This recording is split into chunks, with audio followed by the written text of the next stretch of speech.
Hi అండి అందరికీ. అందరు ఎలా ఉన్నారు? బాగున్నారా? నేను కూడా చాలా బాగున్నానండి. ముందుగా అయితే నా ఛానల్ చూస్తున్న వాళ్ళైతే చిన్న లైక్ అయితే ఇచ్చి ఛానల్ అయితే సబ్స్క్రైబ్ చేసుకోండి మర్చిపోకుండా.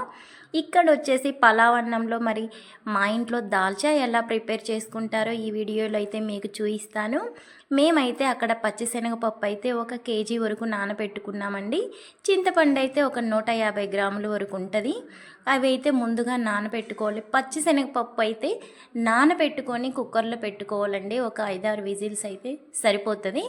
ఇక్కడ వచ్చేసి అయితే మేము ఇంకా దాల్చాలోకి కూరగాయలన్నీ ముందుగా మా చెల్లెలు అయితే కట్ చేసి పెడుతుందండి. అదైతే ఇంకా శనగపప్పు వచ్చేసి ఇంకా మేమైతే బాగా కలుస్తుంది అనేసి ముక్కల్లోకి మేమైతే మిక్సీ వేసుకుంటామండి. లేకపోతేనేమో రుబ్బుతాము, గ్రైండర్లో వేసి రుబ్బుతాము, లేకపోతే మిక్సీ వేసుకుంటాము. దాల్చాల్లో చిక్కగా ఉంటుంది, బాగుంటుందండి పలుకులుగా లేకుండా. పప్పు గుత్తితో రుబ్బొచ్చు కానీ చాలా కష్టం అండి. ఇలా మిక్సీ వేసుకుంటే బాగుంటుంది. ఇక ఏమీ లేదండి, ఇంకా తాలింపు మనకు తెలిసిన విషయమే కదా. సాంబార్లో ఎలా తాలింపు పెట్టుకుంటామో సేమ్ దాల్చా కూడా అలానే పెట్టుకోవచ్చండి. దాల్చాకి అంటే 2 పేర్లు ఉన్నాయండి. చాలామంది కట్ట అంటారు, మేమైతే దాల్చా అంటాము. సాంబార్ అని కూడా అంటారు. ఏది ఏమైనా కానీ సాంబార్ లాగే ఉంటుందండో ఏదో.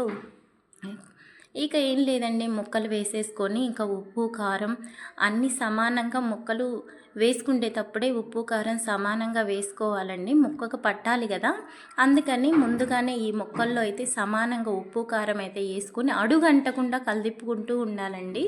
లేకపోతే అడుగంటితే బాగోదు.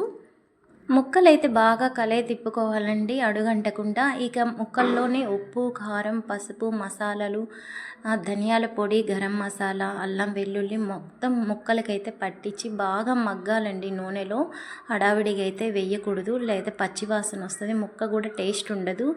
నూనెలో ముక్క మసాలా అన్నీ మగ్గాలి. మగ్గిన తర్వాతే ఇక చింతపండు పులుసు అయితే వేసుకోవాలి.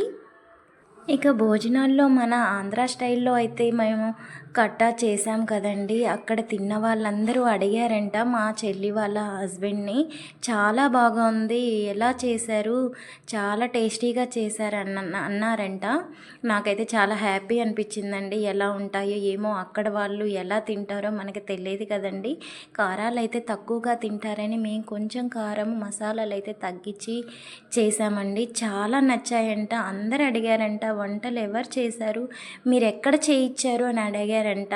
మా ఇంట్లో వాళ్ళే, మా ఆడవాళ్ళే చేశారు అని చెప్పారంట మా మరిది గారు.